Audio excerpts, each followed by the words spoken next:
16 তারিখ আমাদের কাছে একটা চাইল্ড লাইনের তরফ থেকে আমাদের কাছে একটা ইনফরমেশন আসে যে ধর্মনগরের একটি নাবালিকা মেয়ে, যার বয়স 16 বছর, ওয়েস্ট বেঙ্গল মানে পশ্চিম বর্ধমান রানীগঞ্জ থানার আন্ডারে একটা ছেলে, উনার বাড়ি পশ্চিম বর্ধমান।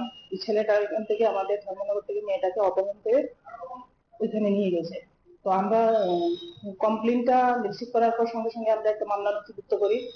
মহিলা থানা মামলা নম্বর 1/2026 under section 127 within bracket 2 of BNS.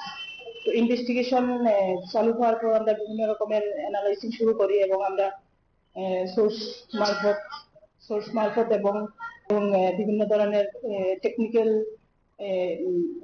Evidence আমরা কালেকশন করি এবং আমরা পাই যে মেয়েটা ছেলেটার সঙ্গে ওয়েস্ট বেঙ্গল আছে। তখন আমরা ওয়েস্ট বেঙ্গল বর্ধমান রানীগঞ্জ থানার পুলিশের সাহায্য আবেদন করি। ওনারা যথাসম্ভব আমাদেরকে সাহায্য করেন এবং ওইখানে ছেলে মেয়ে ডিটেইন করা হয়। পরবর্তী সময় আমাদের ধর্মনগর নর্থ ডিস্ট্রিক্টে আমরা এসপি স্যারের পারমিশন নিয়ে আমার পিসের আয়োজনে আছেন উষারানী দেবনাথ, উনি ওনার টিম নিয়ে ওইখানে মুভ করেন এবং গতকাল রাতে আমরা মেয়েটাকে রিকভারি করে এবং ছেলেটাকে গ্রেফতার করে এখানে ধর্মনগরে নিয়ে আসি। আর ছেলেটাকে আমাদের এখানে কোর্টে ট্রানজিট রিমান্ড নিয়ে ওখান থেকে আসে, আজ আমরা কোর্টে প্রেরণ করবো। ম্যাডাম, যে ছেলেটাকে আপনারা আটক করেছেন সেটার নাম কি?